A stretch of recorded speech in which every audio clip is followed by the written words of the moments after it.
Mille päästab passi ära välja? Ega võtta särk seljast ära. Viimane. Võta särk seljast ära. Kribi! Kutsu nüüd siit kohe.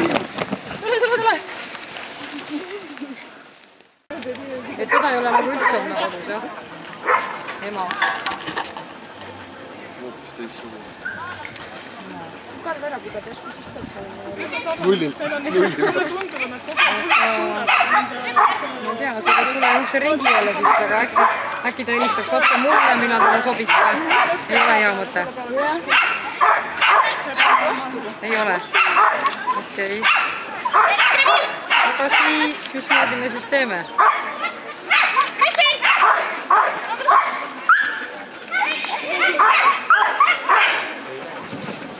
Sina oled täitsa vaba, täitsa olemas, jah?